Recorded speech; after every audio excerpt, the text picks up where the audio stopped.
उपमुख्यमंत्री एकनाथ शिंदे दिल्लीत दाखल. पंतप्रधान मोदी आणि गृहमंत्री अमित शहांची भेट घेणार असल्याची वरिष्ठ सूत्रांची माहिती. भेटीचं कारण मात्र गुलदस्त्यात.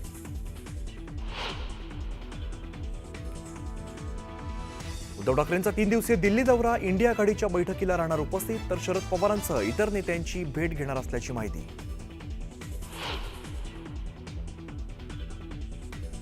विधिमंडळ अधिवेशनातील राडा प्रकरणी चौकशी अंती पोलिसांकडून अहवाल तयार. दुपारी 2 वाजता विधिमंडळ अधिकाऱ्यांची बैठक. अहवालानंतर विधानसभा अध्यक्ष काय निर्णय घेणार याकडे लक्ष.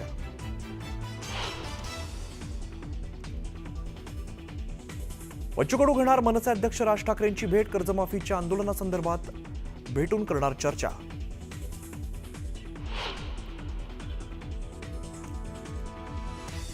छत्रपती शिवाजी महाराज हिंदुत्ववादी होते, इतिहास अभ्यासक पार्थ बावस्करांचा दावा.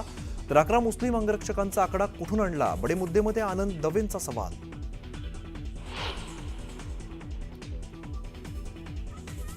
उत्तराखंडच्या धरालीमध्ये ढगफुटी. संपूर्ण गाव झालं जमीनदोस्त. 50 पेक्षा जास्त घरं, हॉटेल ढिगाऱ्याखाली दबले. 4 जणांचा मृत्यू, तर 50 पेक्षा जास्त जण बेपत्ता.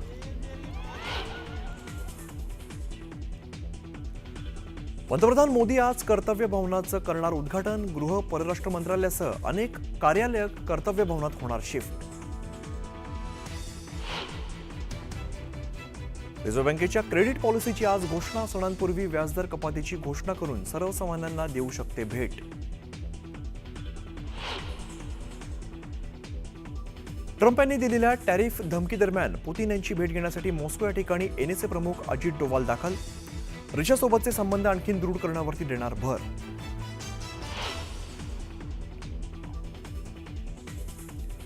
छत्रपती शिवाजी महाराजांना खुज करू नका, इतिहास अभ्यासक अशोक राणांनी सुनावलं. तर मदारी मेहतरचा इतिहासात उल्लेख नाही, महंत सुधीरदास यांचा बडे मुद्देमध्ये दावा.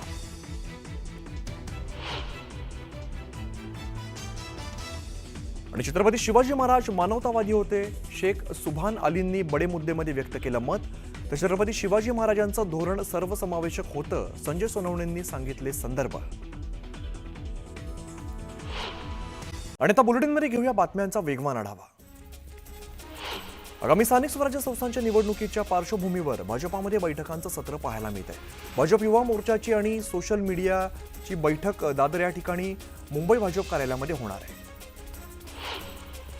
राज्य स्थानिक स्वराज्य संस्थांच्या निवडणुकीचा बार दिवाळीनंतर उडणार आहे. महापालिका, जिल्हा परिषद, पंचायत समिती, नगरपालिका निवडणुका एकत्रित होणार नसून त्या टप्प्याटप्प्याने होणार आहेत. या निवडणुकांमध्ये व्हीव्हीपॅट यंत्राचा वापर केला जाणार नसून मतदार यादीत सुद्धा बदल होणार नसल्याची माहिती राज्याचे निवडणूक आयुक्त दिनेश वाघमारे यांनी सांगितली. चर्चगेट ते विरार दरम्यान पश्चिम रेल्वेने 14 ठिकाणी लोकलच्या वेग मर्यादा शिथिल केलेल्या आहेत. 24 एप्रिल ते 25 जुलै दरम्यान या मर्यादांमध्ये बदल करण्यात आला. यामुळे लोकल गाड्यांचा सरासरी वेग वाढणार असून प्रवाशांना आपलं नियोजित ठिकाण वेळेवरती गाठता येणार आहे. एसटी महामंडळाला आर्थिक अडचणीतून बाहेर काढण्यासाठी एसटी डेपो भाडेटप्प्यावरती देण्यात सुधारित धोरणाला राज्य मंत्रिमंडळाने मान्यता दिली आहे. सुधारित धोरणानुसार महामंडळाच्या जमिनींच्या भाडेपट्टा कराराचा कालावधी आता 60 वर्षांच्या ऐवजी 49 वर्षांच्या 2 टप्प्यात मिळून 98 वर्ष करण्यात आला आहे.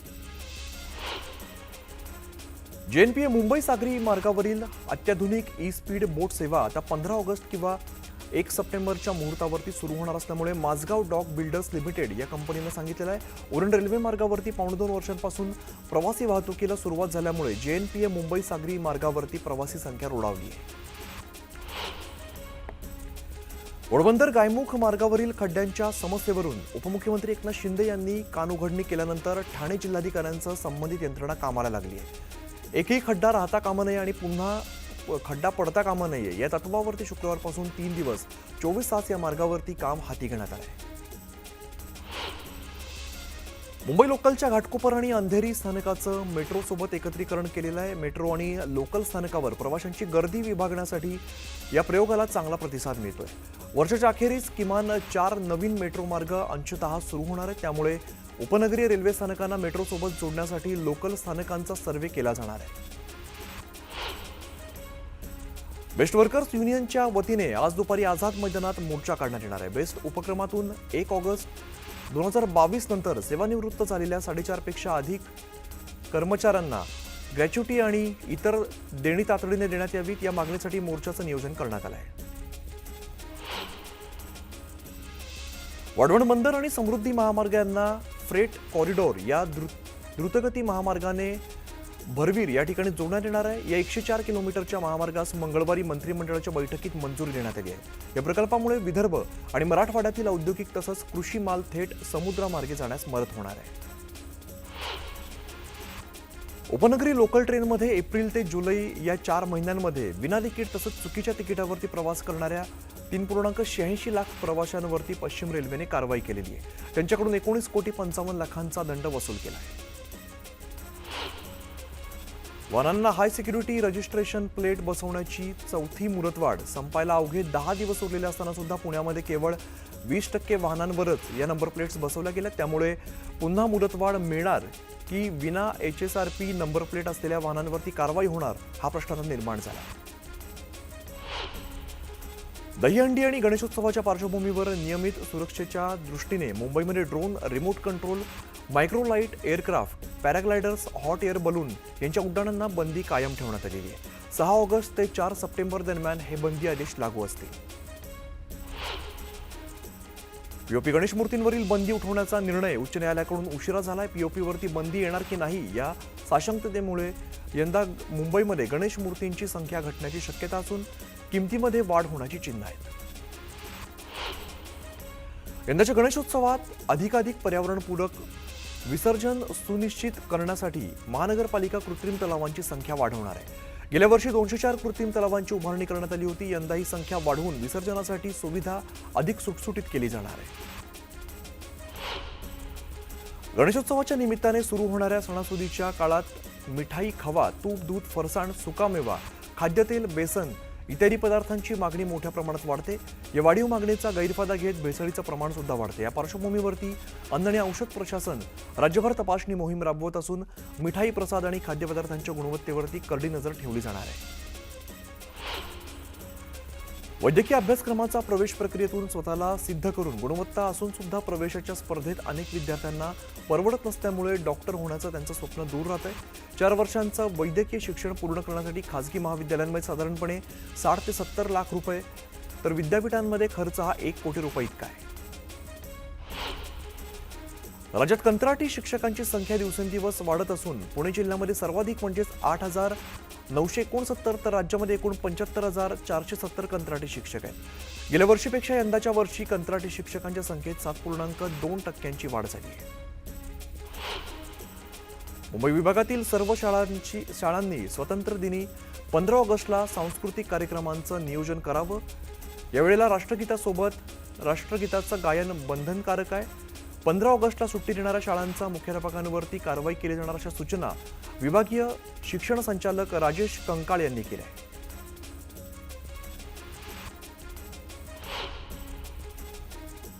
एक महत्त्वाची बातमी समोर येते. महाराष्ट्र राज्य मराठी चित्रपट पुरस्कारांचा हिरक महोत्सवी सोहळा मंगळवारी दिमाखात पार पडलेला आहे. या सोहळ्यामध्ये अनुपम खेर यांना राज कपूर जीवनगौरव पुरस्काराने सन्मानित करण्यात आले. याला अनुपम खेर आणि मुख्यमंत्री देवेंद्र फडणवीसांच्या भाषणाने सर्वांचंच लक्ष वेधून घेतलेलं आहे. अनुपम खेर यांनी पुरस्कार प्राप्त झाल्यानंतर केलेल्या मनोगतामध्ये मी पुन्हा येईन वरून भाष्य केलेलं आहे. 30 वर्षांनंतर आपण इकडे असून आणि तेव्हा मी पुन्हा येईन आणि तुमच्याकडून पुरस्कार प्राप्त करेन असं अनुपम खेर म्हणालेले आहेत. दरम्यान यावरून मुख्यमंत्री फडणवीसांनीही मिश्किल भाष्य केलंय. मी पुन्हा येईनचा कॉपीराईट माझ्याकडे आहे, मात्र मी त्यांना हा कॉपीराईट देण्यास तयार आहे असं फडणवीस म्हणालेले आहेत. दरम्यान फडणवीस आणि अनुपम खेर यांच्या वक्तव्यानंतर उपस्थितांमध्ये एकच हशा पिकलाय. पाहूयात पुरस्कार सोहळ्यात नेमकं काय घडलंय. मैं अभी भी सोचता हूं कि आज मैं 70 साल का हूं, मैं तो इतना बूढ़ा लगता ही नहीं हूं. तो मुझे इस लाइफ टाइम अचीवमेंट अवार्ड से कोई परेशानी नहीं, मगर मेरे हिसाब से मैं अपनी जिंदगी के करियर में अभी इंटरवल तक भी नहीं पहुंचा हूं.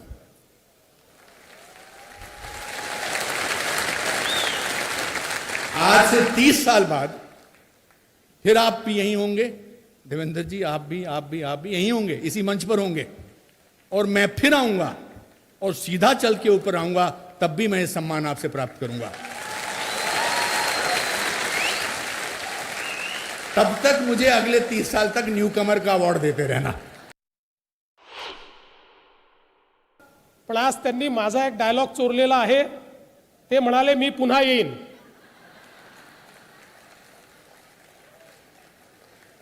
याचा कॉपीराईट माझ्याकडे आहे, पण काही हरकत नाही, मी तो कॉपीराईट त्यांना निश्चितपणे देण्याकरता तयार आहे.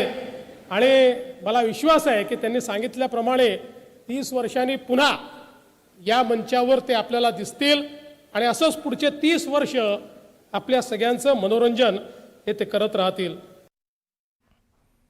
अभिनेत्री काजोलला राज कपूर विशेष योगदान पुरस्कार देऊन गौरवित करण्यात आलं. या सोहळ्यादरम्यान काजोलने माध्यमांशी मराठीमधून संवाद साधलाय आणि त्याच वेळेला तिला जेव्हा हिंदीमधून प्रश्न विचारण्यात आला त्यानंतर ती भडकली आणि म्हणाली, अब मैं हिंदी में बोलो, जिसको समझना है वो समझ लेंगे, असं सुनावलेलं आहे. दिवस आहे माझ्यासाठी आणि आय एम व्हेरी हॅपी की आज माझी आई पण आहे माझ्याबरोबर आणि तिला पण हा पुरस्कार भेटला होता अगोदर. तर it's a very big deal for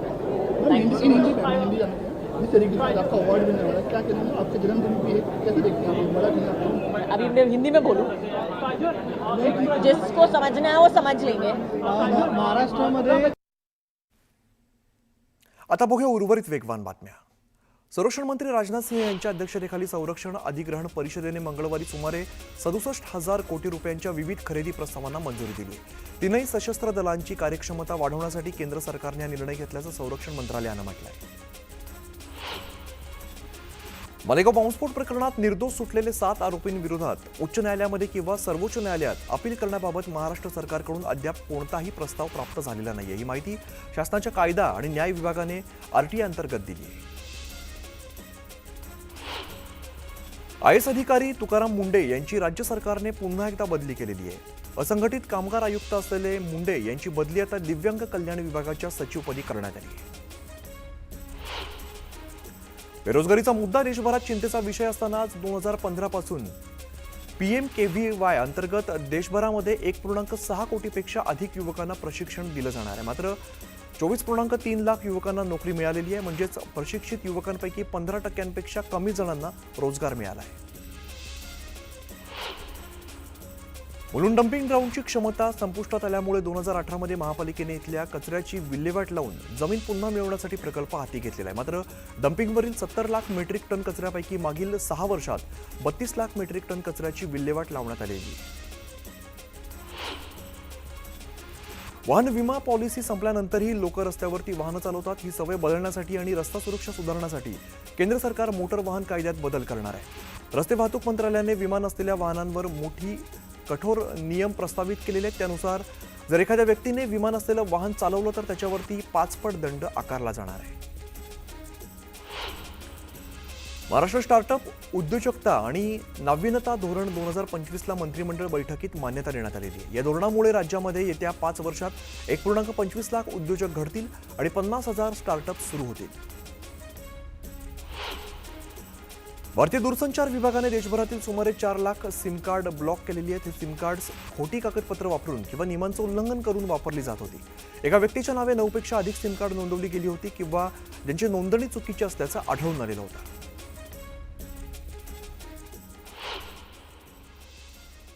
एक महत्त्वाची बातमी समोर येते आहे. भाजप आमदार प्रणय फुके यांनी केलेल्या वादग्रस्त वक्तव्यामुळे महायुतीत संबंध ताणले जात असल्याची चर्चा आता सुरू झालेली आहे. प्रणय फुके यांनी केलेल्या वक्तव्यामुळे शिवसेना मंत्री आणि आमदारांमध्ये नाराजी असल्याचं समोर येत आहे. तर मित्रपक्षांबाबत केलेल्या जाणाऱ्या अशा वक्तव्यांमुळे युतीमध्ये मिठाचा खडा पडत असल्याची भावना काही मंत्र्यांनी काल उपमुख्यमंत्र्यांकडे बोलून दाखवलेली आहे. तसंच प्रणय फुके यांनी केलेल्या वक्तव्यामुळे चांगले संबंध ताणले जातात.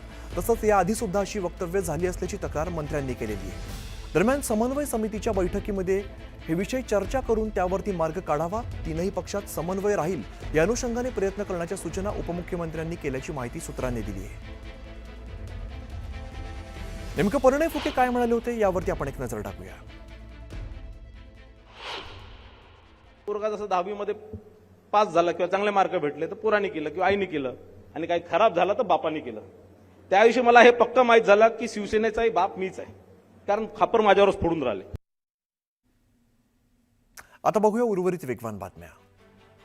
29 ऑगस्ट रोजी मुंबईत होणाऱ्या आंदोलनाच्या पार्श्वभूमीवर मनोज जरांगे पाटील सोलापूर दौऱ्यावरती आहेत. जिल्ह्यातील अनेक पक्ष संघटना आणि मराठा बांधव जरांगे पाटलांची भेट घेणार आहेत. उत्तराखंडमध्ये अतिवृष्टी झाली आहे. अनेक ठिकाणी ढगफुटीच्या घटना घडलेल्या आहेत, ज्यामुळे भूस्खलन आणि पूर मोठ्या प्रमाणात आलेला आहे. उत्तरकाशी जिल्ह्यामध्ये नांदेड जिल्ह्यातील बिलोली तालुक्यात डोणगाव या ठिकाणी 11 तरुण वाहून गेलेले आहेत. ते तरुण त्या ठिकाणी गेलेत. हे सर्वजण सुरक्षित आणि सुखरूप असल्याची माहिती जिल्हा प्रशासनाने दिली आहे. जळगाव शहरातील विविध भागांमध्ये दूषित पाणी पुरवठा होत असल्यामुळे डायरियाचे रुग्ण मोठ्या प्रमाणात वाढलेले आहेत. सध्या तब्बल 93 रुग्णांवरती उपचार सुरू आहेत. नागरिकांना काळजी घेण्याचं आवाहन केलं जात आहे.